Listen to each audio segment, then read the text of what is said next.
اعوذ باللہ من الشیطان الرجیم، بسم اللہ الرحمن الرحیم۔ موسیٰ نے عرض کی کہ اے میرے پروردگار، میں صرف اپنی ذات کا اختیار رکھتا ہوں اور اپنے بھائی کا، بس تو ہم میں اور ان نافرمان لوگوں میں جدائی کر دے۔ خدا نے فرمایا کہ زمین ان پر 40 برس کے لیے حرام کر دی گئی ہے، اب اسی زمین میں سرگرداں پھریں گے، پس نافرمان لوگوں کے حال پر کچھ افسوس نہ کرو اور ان کو آدم کے دونوں بیٹوں کی واقعی خبر پڑھ کر سنا دو۔ جس وقت کہ ان دونوں نے قربانی پیش کی تو ان دونوں میں سے ایک کی توبہ قبول ہو گئی لیکن دوسرے کی قبول نہ ہوئی، تو اس نے یہ کہا کہ میں تجھے ضرور قتل کر ڈالوں گا۔ اس نے کہا کہ اللہ تو پرہیزگاروں کی نظر قبول کرتا ہے، اگر تو اپنے ہاتھ میری طرف اسی نیت سے بڑھائے گا کہ مجھے قتل کر دے تو میں اپنا ہاتھ تیری طرف اسی نیت سے بڑھانے والا نہیں ہوں کہ تجھے قتل کر دوں۔ کیوں کہ میں تو کل عالموں کے پروردگار خدا سے ڈرتا ہوں، میں تو یہ چاہتا ہوں کہ تو میرا اور اپنا دونوں کا گناہ سمیٹ لے جائے اور جہنمی ہو جائے، اور ظالموں کا بدلہ یہی ہے۔ پھر اس کے نفس نے اسے اس کے بھائی کے قتل پر آمادہ کیا اور اس نے اسے قتل کر دیا، پھر وہ نقصان اٹھانے والوں میں ہو گیا۔ پھر اللہ نے ایک گواہ بھیجا کہ وہ زمین کو ریتتا تھا تاکہ وہ اسے دکھا دے کہ وہ اپنے بھائی کی حالت بد یعنی لاش کو کیوں کر چھپائے، تو وہ کہنے لگا ہائے خرابی میری، کیا میں اس سے بھی عاجز ہوں کہ اس کوے کی مانند ہو جاؤں اور اپنے بھائی کی حالت بد یعنی لاش کو چھپا دوں؟ غرض کہ وہ نادم ہوا۔ اسی سبب سے ہم نے بنی اسرائیل پر لازم کر دیا کہ جو شخص کسی نفس کو بغیر زمین میں فساد کیے قتل کر ڈالے، بس ایسا ہے گویا اس نے کل آدمیوں کو قتل کر ڈالا، اور جس نے ایک نفس کو زندہ کر دیا تو گویا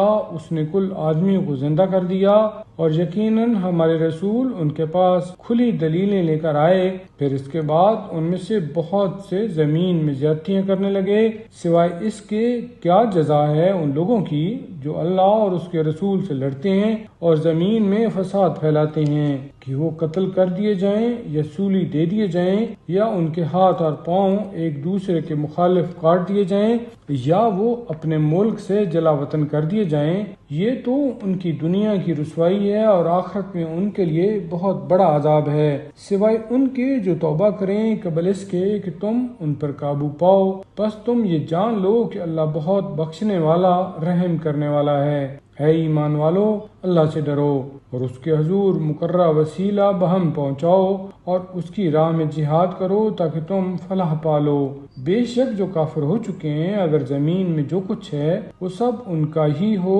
اور اتنا ہی اس کے ساتھ ہو، اور عذاب یوم قیامت سے بچنے کے لیے وہ اس سب کا فدیہ دینا چاہیں تو یہ ان کا قبول نہ کیا جائے گا اور ان کے لیے دردناک عذاب ہوگا۔ یہ ارادہ کریں گے کہ آگ سے نکل جائیں حالانکہ وہ اس سے نکل نہ سکیں گے اور ان کا عذاب پائیدار ہوگا۔ چور مرد اور عورت دونوں کے ہاتھ کاٹو، یہ ان کے کیے کی خدا کی طرف سے بطور عقوبت سزا ہے اور اللہ زبردست اور حکمت والا ہے۔ اور جو شخص اپنی زیادتی کے بعد توبہ کر لے اور اصلاح کر لے تو بے شک اللہ اس کی توبہ قبول کر لے گا، یقیناً اللہ بڑا بخشنے والا مہربان ہے۔ کیا تم نہیں جانتے کہ آسمانوں کا اور زمین کا اختیار خدا کو ہے؟ جسے وہ چاہتا ہے عذاب دیتا ہے اور جسے چاہتا ہے بخش دیتا ہے۔ اللہ ہر شے پر قدرت رکھنے والا ہے۔ اے رسول، یہ بات تم کو رنج میں نہ ڈالے کہ لوگ کفر کے اظہار میں عبادت کرتے ہیں،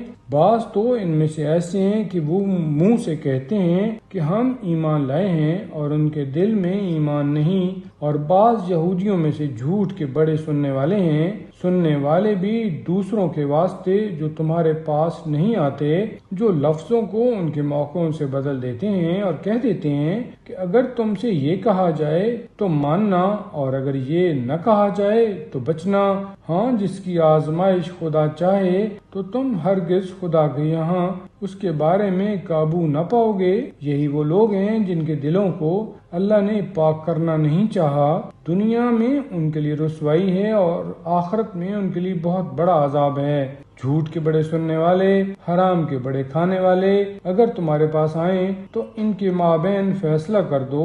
یا ان سے منہ پھیر لو، اور اگر تم ان سے روگردانی کرو گے تو وہ ہرگز تمہارا کچھ نہ بگاڑیں گے، اور اگر فیصلہ کرو تو ان کے مابین انصاف سے فیصلہ کرو، بے شک اللہ منصفوں کو دوست رکھتا ہے۔